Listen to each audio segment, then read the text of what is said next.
நீங்கள் பார்த்து கொண்டிருப்பது உங்கள் ஜாஷ்வா டிவி. சகல ஜனங்களுக்கும் நற்செய்தி.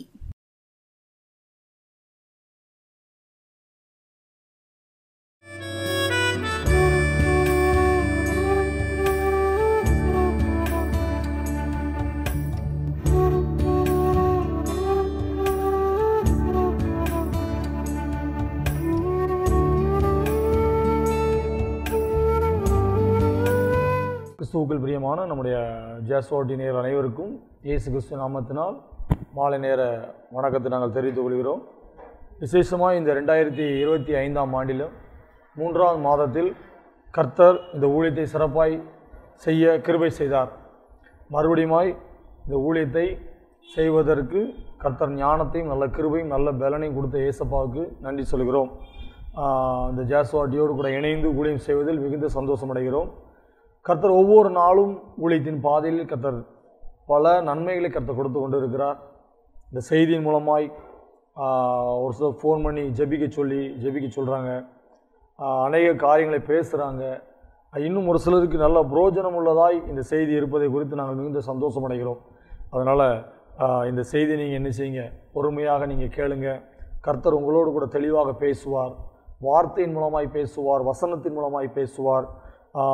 இந்த செய்தியை பார்ப்பதனால் ஒரு நோக்கம் உண்டு, இந்த செய்தியை கேட்பதினால் ஒரு நோக்கம் உண்டு. இந்த செய்தியை கேட்பதினால் உங்களுடைய வாழ்க்கையில் ஒரு நன்மை இருக்கும் என்று சொல்லி கர்த்தருக்கு நான் விசுவாசிக்கிறேன். ஏனென்று சொன்னால் ஒவ்வொரு வார்த்தையும் பரிசுத்த ஆவியானவர் பேசுகிறார். உங்களுடைய வாழ்க்கை சூழ்நிலை எப்படி என்பது சொல்லி எனக்கு தெரியாது. ஆனாலும் பரிசுத்த ஆவியானவர் ஒவ்வொரு வார்த்தையின் மூலமாக உங்களோடு கூட தெளிவாக பேசுவார் என்று சொல்லி நான் கர்த்தருக்குள் விசுவாசிக்கிறேன். ஏனென்று சொன்னால் ஒவ்வொரு வாரமும் நாங்கள் செய்தியை வெளிவிட அநேகர் ஃபோன் பண்ணி பேசுகிறாங்க. இந்த வார்த்தை எங்ககிட்ட பேசுகிற மாதிரி இருந்துச்சு, இந்த காரியம் எங்களுக்கு பேசுகிற மாதிரி இருந்துச்சு, இந்த பிரச்சனை இது எங்களுக்கு சொன்ன மாதிரி இருந்துச்சு, அப்போ இந்த காரியங்கள் நாங்கள் என்ன செய்வோம்னு சொல்லி யோசிச்சுட்டு இருந்தோம். அப்போ உங்களுடைய செய்தியை கேட்கும் பொழுது ஏசப்பா எங்களுக்கு இந்த காரியத்தை சொன்ன மாதிரி இருந்துச்சு அப்படின்னு சொல்லி அநேகர் எங்களுடைய பேசுவதை நாங்கள் கேட்கிறோம். அதனால் ஏதோ ஒரு சூழ்நிலையில் ஏதோ ஒரு காரியத்தினால நீங்கள் இந்த செய்தியை கேட்கல, கர்த்தர் உங்களை இந்த செய்தியை கேட்க வைத்திருக்கிறார். அதனால் இந்த நேரம் நீங்கள் செய்தியை நீங்கள் நினச்சி இங்கே பொறுமையாக கேளுங்க. கர்த்தர் உங்களோடு கூட பேசுவார். 2025 2 மாதங்கள் முடிக்க கர்த்தர் கிருபை செய்தார். இந்த 3ஆவது மாதத்திலும் இந்த முதலாவது ஞாயிற்றுக்கிழமை இந்த மாலை 7 மணிக்கு இந்த செய்தியை கேட்பதில் மிகுந்த சந்தோஷம். ஒவ்வொரு வாரமும் நம்முடைய ஜாஷ்வா டிவியில் ஞாயிற்றுக்கிழமை மாலை 7 மணி முதல் 7:30 வரை நல்லூர் கிதியோன் அப்போஸ்தலர் ஊழியங்கள் மூலமாய் வழங்குகின்ற இந்த உருவாக்கும் நேரம் நிகழ்ச்சிக்கு உங்களை அன்போடு நாங்கள் நினைச்சிரோம் வரவேற்கிறோம். நீங்கள் தொடர்ந்து நீங்கள் செய்தியை கேளுங்க, ஜெபத்தோடு கூட கேளுங்க. கர்த்தர் உங்களோடு கூட பேசுவார். நம்ம ஒவ்வொரு மாதமும் ஒவ்வொரு தலைப்பின் கீழ் நம்ம நினைச்சு செய்தி கேட்டுக்கொண்டு இருக்கிறோம். இந்த மாதமும் ஒரு நல்ல ஒரு செய்தியை கர்த்தர் கொடுத்திருக்கிறார், நல்ல ஒரு தலைப்பை கர்த்தர் கொடுத்திருக்கிறார். நான் மிகுந்த சந்தோஷப்படுகிறேன். அதனால் கர்த்தர் உங்களோடு கூட பேசுவாராக. கண்களை மூடி நாம் செபிப்போம் ஒரு நிமிடம். நன்றி தகப்பனே, உமக்கு நன்றி. பரிசுத்த ஆவியானவரே உமக்கு நன்றி. ஏசப்பா, இந்த மாதத்தில் ஆண்டவரே நீர் எங்களோடு கூட பேசுவீராக. அப்பா, நீங்கள் பேசுங்க, நாங்கள் கேட்க உதவி செய்யுங்க. எங்களுடைய இருதயத்தை உங்களுடைய கருத்தில் ஒப்பு கொடுக்கிறோம், என்னுடைய சிந்தனைகளை உங்களுடைய கருத்தில் ஒப்பு கொடுக்கிறோம். நீர் பேசுகிற வார்த்தை எங்களுடைய வாழ்க்கையில் அப்பா எங்களுக்கு போதுமானதாக இருக்கட்டும். எங்களுக்கு நீர் பேசுகிற வார்த்தை எங்களுக்கு எழுப்பி விடுகிற வார்த்தையாக இருக்கட்டும் என்று சொல்லி நாங்கள் ஜெபிக்கிறோம். துதிகன மகிமையில உமக்கே செலுத்துகிறோம். மீட்பர் இயேசு மூலம் ஜெபிக்கிறோம் நல்ல பிதாவே, ஆமென். கர்த்தர் தாமே இந்த செய்தியை ஆசீர்வதிப்பாராக. சரி, இந்த நாட்களும் என்ன செய்தியை கொடுக்கணும் அப்படின்னு சொல்லி வேதத்தை எடுத்து வாசித்து கொண்டு இருக்கும்போது ஒவ்வொரு தலைப்பின் கீழ் நிறைய வார்த்தைகள் வந்தது. அப்போ யோசிச்சுக்கிட்டே யோசித்துக்கிட்டே இருக்கும் பொழுது ஒரு சில சாட்சிகள், ஒரு சில காரியங்களை நான் வாசிக்கும் பொழுது ஒரே ஒரு வார்த்தை மாத்திரம் என் உள்ளத்தில் மறுபடியும் எழும்பிக் கொண்டே இருந்துச்சு. அப்போ இது என்ன வார்த்தை அப்படின்னு சொல்லி மறுபடியும் ஜோம் பண்ணும்போது ஆண்டவர் கொடுத்த ஒரு வார்த்தை. இன்றைக்கி நம்ம ஈஸியாக ஒரு வார்த்தை சொல்லுவோம், உங்களுக்கு சொன்னால் புரியும் நினைக்கிறேன். என் தலை விதி இப்படி தான், என் தலை எழுத்து இப்படி தான் இருக்கும், இதை யாராலையும் மாற்ற முடியாது, எனக்கு கிடைச்சது தான், என் தலை விதி இவ்வளவு தான், என் தலையில் இதை தான் எழுதியிருக்கு, ஆண்டவன் என் தலையில் இதை தான் எழுதியிருக்கான், நான் வச்சு அழணும், கெட்டி அழணும் அப்படின்னு சொல்லி ஒரு வார்த்தையை நம்ம அடிக்கடி சொல்லுவோம். நான் சொல்கிறது உங்களுக்கு புரிய நினைக்கிறேன். என் தலையெழுத்து இதாயா, ஐயா உங்கள் வீட்டுக்காரர் எப்படி இருக்கார், உங்கள் பிள்ளைங்க இருக்காங்க, உங்கள் தொழில் இருக்காங்க, கடன் எப்படி இருக்குது, அப்படின்னு நம்ம நிறைய காரியங்களை பேசும்போது கடைசியாக நம்ம சொல்லுவோம் என் தலையெழுத்து இதான், என் தலைவிதி இதான், கடைசி வரைக்கும் நான் சாம தண்டிக்கும் என் தலைவிதி இப்படி தான், இதுலேருந்து ஒரு மாற்றமே வராது, ஒரு சுகமே கிடைக்காது, இதில் விடுதலையே கிடைக்காது அப்படின்னு சொல்லி ஒரு வார்த்தையை நம்ம சொல்லுவோம். நான் சொல்கிறது உங்களுக்கு புரிய நினைக்கிறேன். என் தலைவிதி இதான், என் தலையெழுத்து இதான், நான் என்ன செஞ்சாலும் வாழ்க்கையில் முன்னேற முடியாது, நான் என்ன செஞ்சாலும் எந்த நன்மையும் எனக்கு கிடைக்காது, என் தலையெழுத்து இதான் அப்படின்னு சொல்லி சொல்லுவோம். பார்த்துருக்கீங்களா? ஆண்டவருடைய வார்த்தை இன்னைக்கு சொல்லுது, இந்த டிவி நிகழ்ச்சி மூலமாய் கர்த்தர் உங்களோடு கூட பேசுகிறார். இந்த மாலை நேரத்தில் கர்த்தர் உங்களோடு கூட பேசுகிறார். அவர் சொல்லுகிறார், உங்கள் தலையெழுத்தை கர்த்தர் மாற்றுவார். நீங்கள் சொல்லுவீங்களா? தலைவிதின்னு சொல்லுவீங்களா? என் தலைவிதி இப்படி இருக்கே நீங்கள் சொல்லுவீங்களா? அந்த தலை விதியை கர்த்தர் இன்னைக்கு மாற்றுகிறார். நீங்கள் நம்புறீங்களா? நீங்கள் விசுவாசிக்கிறீங்களா? நான் நம்புகிறேன், நான் விசுவாசிக்கிறேன். ஏனென்று சொன்னால் மனிதர்கள் எங்களை பார்த்து சொன்னாங்க, எங்களுடைய குடும்பத்தை பார்த்து சொன்னாங்க, என்ன பார்த்து சொன்னாங்க, உன் தலைவிதி தான், உன் தலையெழுத்து தான், நீ இப்படி தான் வேலை பார்க்க போகிற, நீ இப்படி தான் இருக்க போகிற, உங்களுக்கு சொந்த வீடே கிடைக்காது அப்படின்னு சொல்லி என்னையும் என் குடும்பத்தாரையும் பார்த்து மக்கள் சொன்னாங்க, உங்கள் தலையெழுத்து இதான், உன் தலைவிதி தான், நீ கடைசி வரைக்கும் இப்படி தான் போகிற, நீ கடைசி வரைக்கும் இப்படி தான் இருக்க போகிற, இதில் எந்த மாற்றமும் கிடையாது என்று சொல்லி மனிதர்கள் சொன்னாங்க. ஆனால் கர்த்தர் சொல்லுகிறார், இன்றைக்கு உங்கள் தலைவிதியை மாற்றுகிறார். உங்கள் தலை எழுத்தை கர்த்தர் இன்றைக்கு மாற்றுகிறார். நீங்கள் விசுவாசித்தால் இன்றைக்கே மாற்றுகிறார். இந்த செய்தியை கேட்கும் பொழுதே நீங்கள் நினைத்து கொண்டு இருக்கிறீர்கள் அல்லவா, என் தலைவிதி, நான் இங்கே உட்கார்ந்து இருக்கிறேன், என் தலை எழுத்து இப்போ நான் மாட்டிக்கிட்டேன் அப்படின்னு சொல்லி நீங்கள் சொல்லிட்டு இருக்கிறீங்க. பார்த்தா இப்படி பேசும் பொழுதே கர்த்தர் உங்களுடைய குடும்பத்தில் ஒரு சுகத்தை கொடுக்கிறார். இப்படி பேசும் பொழுதே, இந்த செய்தியை கேட்கும் பொழுதே உங்களுடைய குடும்பத்தில் இருக்கிற எல்லா பிரச்சனைகளையும் கர்த்தர் மாற்றுகிறார். உங்களுடைய தலை விதியை கர்த்தர் மாற்றுகிறார். உங்களுடைய தலை எழுத்தை இன்றைக்கு கர்த்தர் மாற்றுகிறார். செய்தி கர்த்தர் உங்களோடு கூட பேசுகிறார் என்று சொல்ல கர்த்தருக்குள் விசுவாசிக்கிறேன். நிறைய காரியங்கள் நம்ம சொல்லுவோம், ஐயோ என் பிரச்சனை இப்படி இருக்கு, என் பாடுகள் இப்படி இருக்கு, என்னுடைய தொழில் இப்படி இருக்கு, என் தலைவிதி இப்படி ஆயிட்டேன், நான் எப்படி பிறந்தேன், நான் எப்படி படித்தேன், நான் எப்படி இருந்தேன், என் வாழ்க்கை, என் தலையெழுத்து, நான் இந்த இடத்துல வந்து மாட்டிக்கிட்டேன், இந்த இடத்துல வந்து இப்படி ஆயிட்டேன், ஏன்னா இப்படி வந்துட்டு நீங்க சொல்வீங்களா? கர்த்தர் அந்த வார்த்தையை இன்றைக்கு உங்களுடைய உள்ளத்திலிருந்து எடுத்து போடுகிறார்.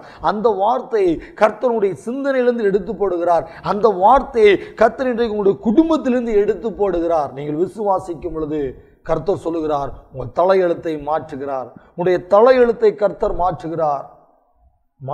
நீங்கள் விசுவாசிக்கிறீங்களா? இன்றிலிருந்து உங்களுடைய குடும்பத்தில் இருக்கிற மாற்றத்தை நீங்கள் பார்க்க முடியும். இன்றையில இருந்து நீங்கள் செய்கிற வியாபாரங்களில் அந்த மாற்றங்களை நீங்கள் பார்க்க முடியும். நீங்கள் இன்றிலிருந்து உங்களுடைய குடும்பத்தில் இருக்கிற ஒவ்வொருத்தருடைய மத்தியில் கர்த்தர் சூழ்நிலைகளை மாற்றுவதை நீங்கள் பார்க்க முடியும். ஐயோ முடிந்தது என்று சொல்லி அல்ல, முடிந்தது, எல்லாம் முடிந்தது, என் தலையெழுத்து முடிஞ்சது இல்லை. கர்த்தர் இன்றைக்கு இந்த செய்தியின் மூலமாய் எல்லா தலையெழுத்தையும் கர்த்தர் இன்றைக்கு மாற்றி அமைக்கிறார். அவர் மாற்றி தருகிறார். உங்களுடைய வாழ்க்கையில் நன்மையும் சுகத்தையும் பலனையும் கிருபையிலும் கர்த்தர் கொடுத்து உங்களுடைய தலையெழுத்தை கர்த்தர் மாற்றுகிறார். மனிதன் சொல்லி வைத்தார் அல்லவா, மனிதன் சொன்னான் அல்லவா, இந்த குடும்பம் இப்படித்தான், இந்த வாழ்க்கை இப்படித்தான், இவர்கள் இப்படித்தான் இருப்பார்கள் என்று சொல்லி மனிதர்கள் சொன்னார்களா? என் தேவனாய கர்த்தர் இன்றைக்கு உங்களுடைய சூழ்நிலையை மாற்றுகிறார். என் தேவனாய கர்த்தர் இன்றைக்கு அந்த வார்த்தையை கர்த்தர் மாற்றுகிறார். நீங்களே சொல்லியிருப்பீங்க, எத்தனையோ வருஷமா நீங்க சொல்லியிருப்பீங்க, அப்படித்தானே? எத்தனையோ வருஷமா சொல்லியிருப்பீங்க, என் தலைவிதி இப்படி ஆயிட்ட, என்னுடைய தலையெழுத்து இப்படி ஆயிட்ட, நான் என்ன செய்ய, என் வாழ்க்கை இப்படி ஆயிட்ட அப்படின்னு சொல்லி நீங்கள் எத்தனையோ வருஷமா சொல்லியிருக்கலாம். ஆனால் கர்த்தர் சொல்லுகிறார், இன்றைக்கு உடைய தலையெழுத்தை கர்த்தர் மாற்றுகிறார். உடைய தலை விதியை கர்த்தர் மாற்றுகிறார். உங்களை அழைத்த தேவன் உண்மையுள்ளவர். அவர் உங்களை கொண்டு பெரிய காரியங்களை செய்வதற்கு அவர் ஆயத்தமா இருக்கிறார். உங்களுடைய வாயில் இருக்கிற வார்த்தையை எடுத்து போடுங்க, உங்களுடைய சிந்தனையில் இருக்கிற வார்த்தையை எடுத்து போடுங்க. எல்லாம் முடிந்தது என்று சொல்லி நினைக்கிற அந்த வார்த்தையை நீங்க எடுத்து போடுங்க. ஆண்டவரே, என்னை உம்முடைய இடத்தில் நான் ஒப்பு கொடுக்கிறேன், என் இருதயத்தை நான் உம்முடைய கருத்தில் ஒப்பு கொடுக்கிறேன். என் வாழ்க்கையை ஆசீர்வதிங்க, என் குடும்பத்தை ஆசீர்வதிங்க, என் பிள்ளைகளை ஆசீர்வதிங்க, நாங்கள் செய்கிற தொழில்களை ஆசீர்வதிங்க, என்னுடைய தலையெழுத்தை நீங்கள் மாற்றுங்க என்று சொல்லி கர்த்தரை நோக்கி பார்க்கும் பொழுது, நம்பிக்கையோடு விசுவாசத்தோடு அவரை நோக்கி பார்க்கும் பொழுது, கர்த்தர் உங்களுக்காக காரியத்தை மாற்றி தருகிறார். கர்த்தர் உங்களுக்காக சட்ட திட்டங்களை மாற்றி தருகிறார். கர்த்தர் உங்களுக்காக எல்லா விதமான காரியங்களை உங்களுக்கு சாதகமாக மாற்றி தருகிறார். அல்லேலூயா. அல்லேலூயா, அல்லேலூயா, அல்லேலூயா. கர்த்தர் உங்களுடைய தலை விதியை இன்றைக்கு மாற்றுகிறார். இந்த செய்தியை கேட்கும் பொழுதே உங்களுடைய குடும்பத்தில் இருக்கிற அந்த தலை எழுத்துக்களை சொல்லுவோம்ல, அந்த தலை எழுத்து என்கிற காரியத்தை, அந்த பாவங்களை, அந்த சாபங்களை கர்த்தர் இன்றைக்கே மாற்றி தருகிறார். இன்றைக்கே மாற்றி தருகிறார். இப்பொழுதே கர்த்தர் மாற்றி தருகிறார். அந்த ஒரு வார்த்தை சொல்லுவோம். அந்த வார்த்தை சொல்லும்போது நம்முடைய வாழ்க்கையில் எவ்வளவு கவலை இருக்கும் தெரியுமா? அந்த வார்த்தை ஒரு சாதாரணமான ஒரு வார்த்தை இல்லை. அந்த வார்த்தையை எல்லாரும் சொல்ல மாட்டாங்க, பார்த்துருக்கீங்களா? அந்த வார்த்தை அந்த உள்ளத்திற்குள் ஒரு கவலை வரும் பொழுது, எதிர்காலத்தை குறித்து கவலை வரும் பொழுது, தன்னுடைய பிள்ளைகளை குறித்து கவலை வரும் பொழுது, தன்னுடைய கைகளில் ஒன்றும் இல்லாமல் இருக்கும் பொழுது, யாரிடத்தில் போய் உதவி கேட்போம் என்று சொல்லி உதவியற்று நிற்கிற வேலையில தான் இந்த வார்த்தையை சொல்லுவோம். ஆண்டவரே, என் தலை எழுத்து இப்படி ஆயிட்டே, என் தலை விதி இப்படி ஆயிட்டே. அப்போ கவலை என்கிற ஒரு காரியம் நம்முடைய உள்ளத்திற்குள் வரும் பொழுது, வீணான கவலை என்பது நம்முடைய உள்ளத்திற்குள் வரும் பொழுது இந்த வார்த்தை வெளிவருகிறது. கர்த்தர் சொல்லுகிறார், வீணான கவலை உங்களுக்கு வேண்டாம். நீங்க ஏன் கவலைப்படுறீங்க? இதுவரைக்கும் அழைத்து கொண்டு வந்த தேவன் இனிமேலும் நடத்துவார். நீங்க நினைச்சு பார்த்தீங்களா? இந்த நாள் இந்த செய்தியை கேட்போம் என்று சொல்லி நீங்கள் நினைத்து பார்த்ததுண்டா? நீங்கள் எந்த ஊரில் உட்காந்து கேட்குறீங்க, சரியா?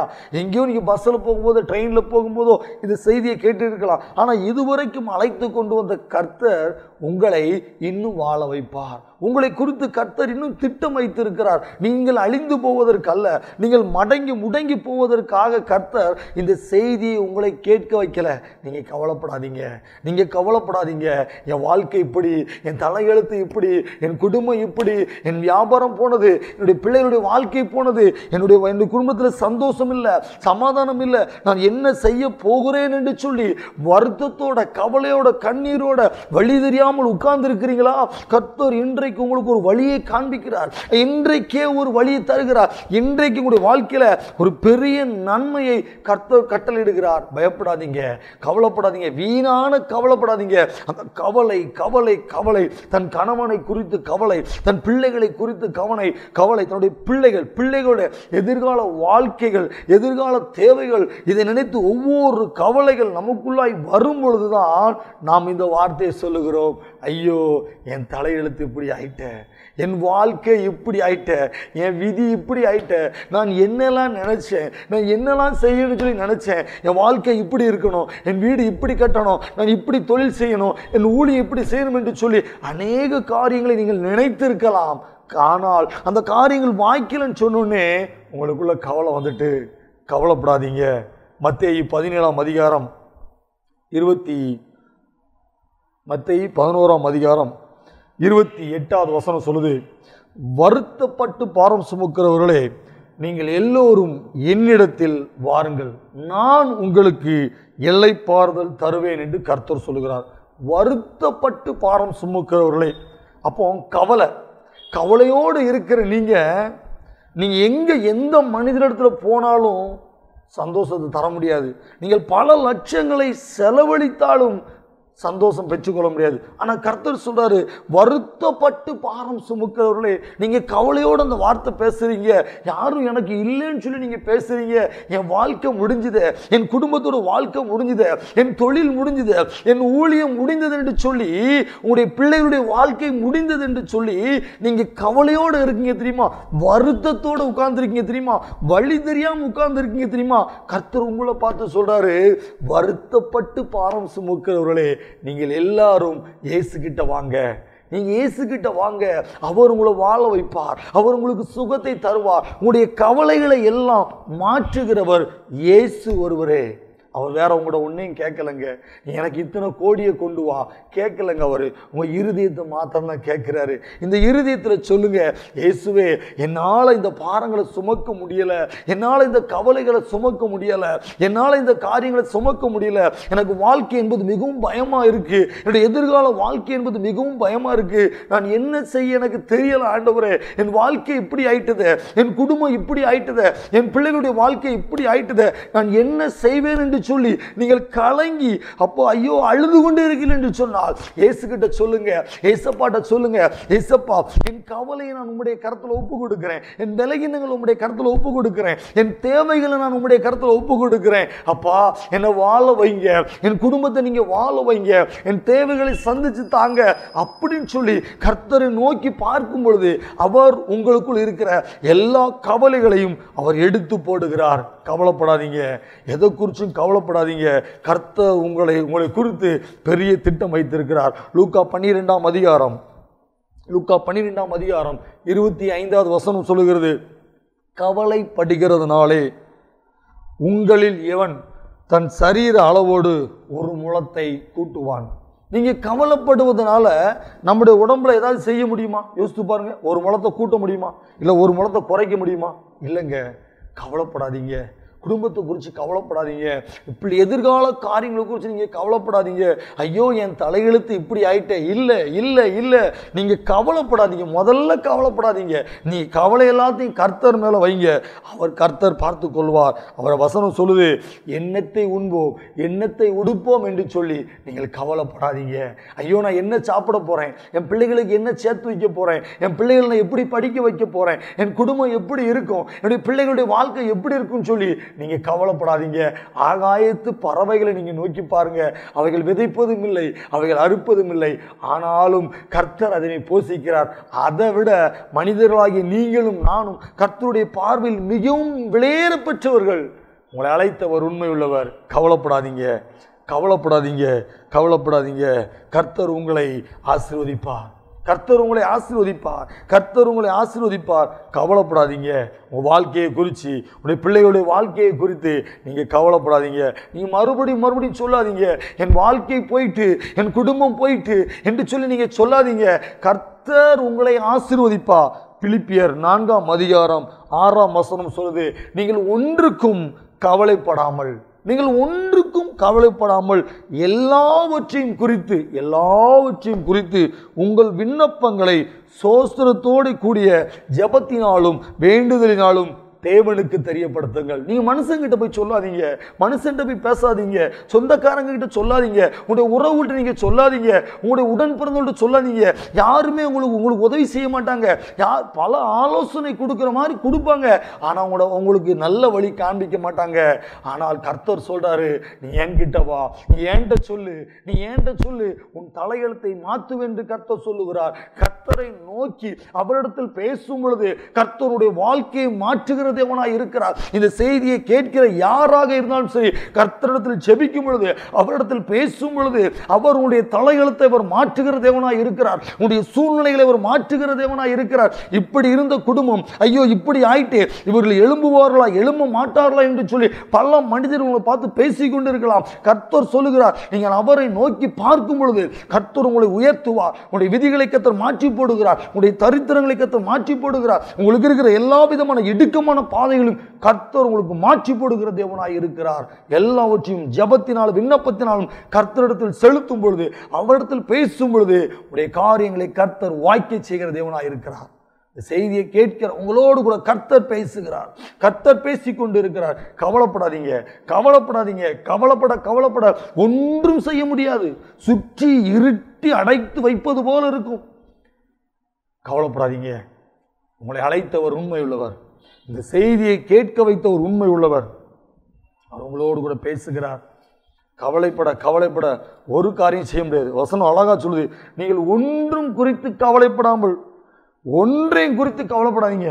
எல்லாவற்றையும், உங்களுடைய வீட்டில் எவ்வளவு பிரச்சனை இருக்கு, எவ்வளவு தேவைகள் இருக்கு, எவ்வளவு நெருக்கங்கள் இருக்கு, எவ்வளவு சூழ்நிலைகள் இருக்கு, அது உங்களுக்கு தெரியும். எல்லாவற்றையும் குறித்து ஏசப்பட்ட சொல்லுங்க, ஏசப்பா என் குடும்பத்தை நீங்க வாழ வைப்பீங்களா, என் குடும்பத்தை நீங்க வாழ வைப்பீங்களா, என் பிள்ளைகளை நீங்க வாழ வைப்பீங்களா, இப்படி எங்களுடைய தலையெழுத்து இப்படி ஆயிட்டு, என்னுடைய காரியம் இப்படி ஆயிட்டு, நாங்க என்ன செய்வோம் என்று சொல்லி தவித்து இருக்கிறேன், எனக்கு வழி தெரியலன்னு சொல்லி ஏசப்பாட்ட சொல்லும் போது அவர் காரியத்தை மாற்றி தருவார். அவர் உங்களை ஆசீர்வதிப்பார், அவர் உங்களை உயர்த்துவார், அவர் உங்களை பெருக பண்ணுகிற தேவனாய் இருக்கிறார். இன்னும் ஒரு வசனத்தை பார்ப்போம்.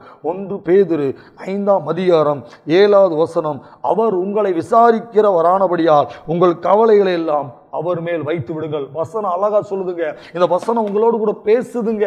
வசனம் சொல்லுது, அவர் உங்களை விசாரிக்கிறவரானபடியால். இன்னைக்கு இந்த நிகழ்ச்சியை கேட்டுக்கிட்டு இருக்கிறீங்க. ஐயோ, என்னை விசாரிக்க யாரும் இல்லையே, என்னோடு கூட பேச யாரும் இல்லையே, என் குடும்பத்தை பற்றி என் குடும்பத்தை குறித்து சொல்வதற்கு யாரும் இல்லையே, நான் யாரிடத்தில் போய் சொல்லுவேன் என்று சொல்லி கவலையோட கண்ணீரோட உட்கார்ந்து இருக்கிறீங்களா? ஐயோ, என் தலையெழுத்து இப்படி ஆயிட்டு, என் குடும்பம் இப்படி ஆயிட்டு, நான் என்ன செய்வேன் என்று சொல்லி யாரிடத்திலும் சொல்ல முடியாதபடி நீங்கள் உட்கார்ந்து அழுது கொண்டு இருக்கிறீர்களா? கர்த்தர் சொல்லுகிறார், அவர் உங்களை விசாரிக்கிறவரானபடியால். உங்களை என் தேவனாய் கர்த்தர் விசாரித்துக் கொண்டிருக்கிறார். அவர் உங்களை விசாரித்துக் கொண்டிருக்கிறார். உங்களுடைய குடும்பத்தை அவர் விசாரித்துக் கொண்டிருக்கிறார். அதனால் உங்கள் கவலைகளை எல்லாம் அவர் மேல் வைத்து விடுங்கள். உங்களுடைய கவலைகள் எல்லாவற்றையும் இயேசு மேல வச்சிருங்க. இயேசு மேல வச்சிருங்க. இயேசு மேல வச்சிருங்க. இயேசுன்னு ஒரு தெய்வம் உங்களுக்கு தெரியுமா தெரியாதா? எனக்கு தெரியாது.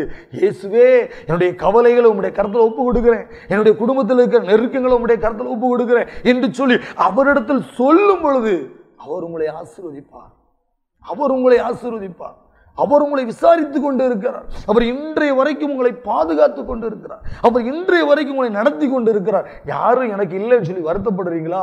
யாருமே எனக்கு உதவி செய்ய ஆள் இல்லைன்னு சொல்லி நினைக்கிறீங்களா? இல்ல, கர்த்தர் இருக்கிறார். எனது வானத்தையும் பூமியும் படைத்த சேனைகளின் தேவனாகிய கர்த்தர் உங்களுக்கு பக்கபலமாய் இருக்கிறார். அவர் உங்களுடைய தலை எழுத்தை மாற்றுகிறார். உங்களுடைய குடும்பத்தில் இருக்கிற பிரச்சனைகளை அவர் மாற்றுகிறார். உங்களுடைய குடும்பத்தின் இடுக்கமான சூழ்நிலைகளை கர்த்தர் மாற்றுகிறார். இந்த வேளையில ஒரு நிமிடம் கண்களை மூடி ஜெபிப்போமா? ஒரே ஒரு நிமிடம் கண்களை மூடி ஜெபிப்போமா? என் அன்பு தகப்பனே, உமக்கு நன்றி ஆண்டவரே. இந்த செய்தியை கேட்கிற ஒவ்வொரு மக்களோடு கூட கர்த்தர் பேசுவீராக. குடும்பத்தில் என்ன செய்வோம், குடும்பத்தில் என்ன காரியம் செய்வோம் என்று சொல்லி வழி தெரியாதபடி உட்கார்ந்து கவலையோடு கண்ணீரோடு உட்கார்ந்து இருக்கிற, வாழ்க்கை முடிந்தது என்று சொல்லி இருக்கிற ஒவ்வொரு இருதயத்தோடு கூட கர்த்தர் பேசுவீராகப்பா. வீணான கவலைகள் எடுத்து போடுங்க. இவளை கர்த்தர் வாழ வைங்க. இவளை கர்த்தர் ஆசீர்வதிங்கப்பா. இவருடைய எல்லா விதமான நெருக்கங்களையும் கர்த்தர் எடுத்து போட்டு இவளை கர்த்தர் ஆசீர்வதித்து அப்படி பெருக பண்ணுவீராக. நன்மையும் கிருபையும் தொடர கர்த்தர் கிருபை செய்வீராக. தொடர்ந்து இவரோடு கூட பேசுங்க. துதிய கன மகிமை உமக்கே செலுத்துகிறோம். இயேசு மூலம் ஜெபிக்கிறோம் நல்ல பிதாவே, ஆமென். கர்த்தர் உங்களோடு கூட பேசுகிறார். உங்களுடைய தலையெழுத்தை கர்த்தர் மாற்றுகிறார். உங்களுடைய தல விதியை கர்த்தர் மாற்றுகிறார். உங்களுடைய குடும்பத்தில் இருக்கிற பாவ சாபங்களை கர்த்தர் மாற்றுகிறார். இன்றிலிருந்து உங்களுடைய எல்லா கவலைகளையும் ஏசப்பட சொல்லுங்க. எல்லாவற்றையும் கர்த்தர் பார்த்து கொள்ளுவார். தொடர்ந்து நீங்க செய்தியை கேளுங்க. கர்த்தர் உங்களோடு ஆசீர்வதிப்பாராக. ஆமென்.